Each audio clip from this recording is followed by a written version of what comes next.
This is really an interesting one, I think. I mean, so I don't know what God's doing here exactly, but he's helping ignite the sacrificial flame. And that's kind of an interesting idea, I think, because, let's say that you have an impulse to make a sacrifice. You think, well, I should change this about my life. Well, it's like, where does that come from, that impulse? It's just, it manifests itself out of nothing.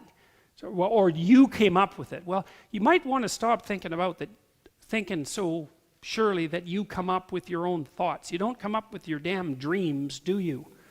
They just happen.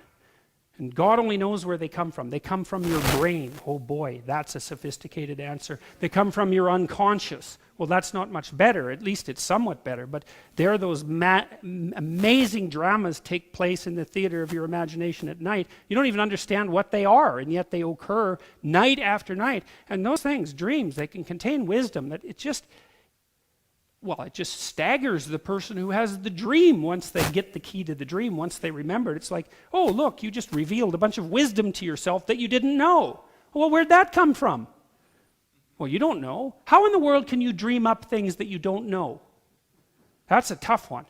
Maybe we'll talk about that at some point in this lecture series, because there are some reasonable things that can be said about that. But, the idea that there's something that's not you. Jung would call it the self. Carl Jung would call it the self, which he thought of as the totality of your being across time and space. It's something like that. And that, each second that you exist is a slice of the self manifesting itself across time and space. And he thought of the self as partly the voice of conscience, whatever that is, that helps guide you when you have to make a difficult decision. And a difficult decision might be, well, what do I need to sacrifice? How do I need to discipline myself, right? What do I need to forego? Well, how do you figure those things out? Well, this picture is trying to put forth the idea that perhaps if you had established the proper relationship with God the Father, and we've talked about what that might mean, then he would help figure out how to get the sacrificial fires burning so that you could stay in a proper relationship with him across time. Well, if that's such an unreasonable proposition, what's the alternative proposition? Well, this isn't working out very well, that's for sure. Cain seems to be doing it, I don't know what it is. It's like, it's as if he thinks he can only do it himself, or maybe he wants only to take credit for it, or something like that. He's not in this grateful, let's say, and inquiring, grateful and inquiring posture, because that's what a prayer for posture should be. It should be grateful and inquiring, and grateful is, thank God things aren't worse for me than they are. And you should be grateful about that, because they could be a lot worse than they are, man. They can be so bad. And inquiring would be, well, I don't really know how I could make it better, but I'm open to suggestions, man. If I can figure out how to do it, I'll try it. That's the humility and the inquiry. That's a humble inquiry. How could I make things better? It's something like that. And that's like, what sacrifices do I need to make in order to make things better? That's a good question to ask yourself. You could ask yourself that every morning. What sacrifice do I have to make things better? You can decide what constitutes better. How about that? Then it's not even as if it's being imposed on you. Come up with your own notion of what constitutes better. Try to make it sophisticated. It should just be better for you, because that isn't going to work very well, right? You're just going to fall downstairs if you do that, because you have to live with other people. And besides, it's stupid anyways. What are you going to do? Like, you can't even, there's nothing you can even say about that. It's so, that's the attitude of a very badly behaved, hyper-aggressive 2-year-old. And I mean that technically. And so you could ask yourself, well, how I have this day that lays itself out in front of me. What thing could I let go of that's impeding my progress, that if I let go of would make my life better, my family's life better, my culture's life better, my being better? And then that would give you something to do for the day, wouldn't it? And to justify your miserable life. Because you need that. That's the whole point of the first story of Adam and Eve. What do you have? A miserable life. Okay. What am I going to do about that? Well, if you just have a miserable life, you're just going to suffer stupidly and get bitter about it. That's what happens to Cain. It's like, well, how about not doing that? Because that seems to just take a bad deal and make it worse. How about making a sacrifice and seeing if you can please God and put being on track? God, that'd be something to do. What could be better than that? What could possibly be better than that? Well, that's why it's archetypal, man, because nothing's better than that. That's where it tops out. So when you can do that every day. You have to do it in a little way because, like, well, what good are you, you know?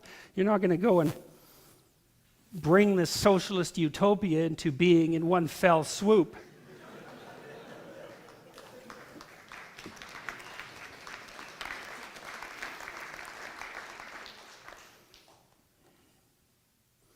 You might also think that, you know, one of the things Cain might figure out here, there's a couple of things that just aren't going right for him. Downwind of the fire, not the right place to blow from. And the fact that he's enveloped in haze and smoke and breathing it in and the fire isn't burning might be an indication that he's doing something wrong.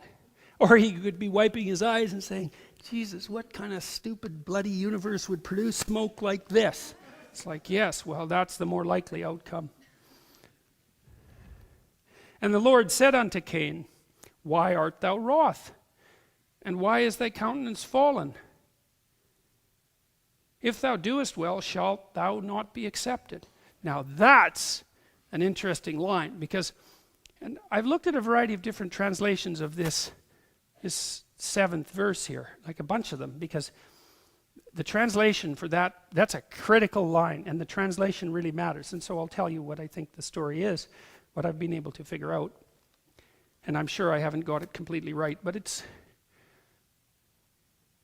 So he asks, God says to him, if you do well, won't you be accepted? Well, there's a hint there, right?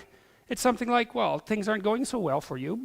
So the first thing you might think is, you're not doing well. Well, does that mean you're not doing good? Does that not mean you're not acting properly? It means it's the hint, because God is suggesting that if you were doing it properly, you would be successful. I had a friend at one point who was a very bitter person, and he had a bunch of problems, and some of them were self-inflicted, and some of them were fate, I suppose. And he had become very, very destructive, murderously destructive, genocidally destructive, I would say. You could see it in his dreams, and he lived with me for a while. And I knew him very well. He was a friend of mine from the time I was 12 until the time he committed suicide when he was about 40.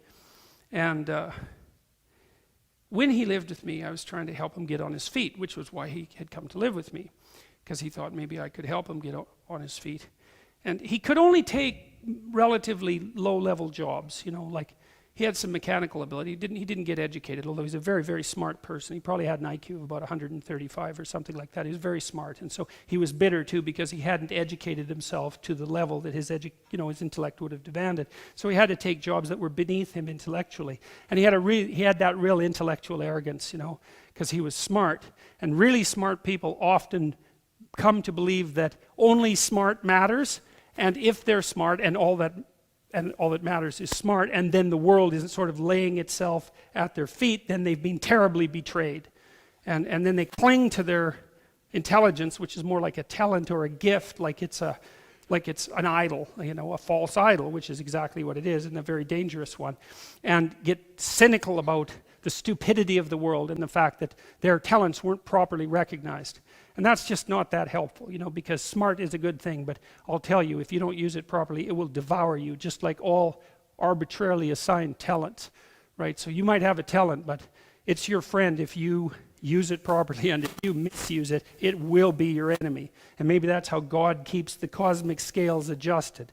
But anyhow, my friend was a very smart person, although not as smart as he thought he was, unfortunately, but he hadn't done what would have been necessary with that intelligence to make it manifest itself properly in the world, and that also embittered him because he also knew that there was more that he could have done if he would have done it, and perhaps more that he could still do. What I was suggesting to him while he was living with us, because he was, you know, 2 levels from homeless by that point, was that he should find a job that he could find, working in a garage, working in a shop, something like that, because he had some mechanical ability, and that he should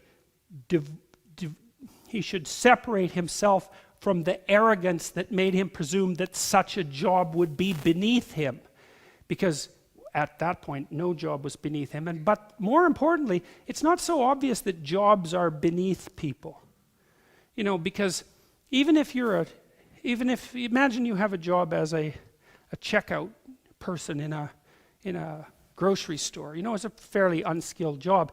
You can be some miserable, resentful, horrid bastard doing that job, boy.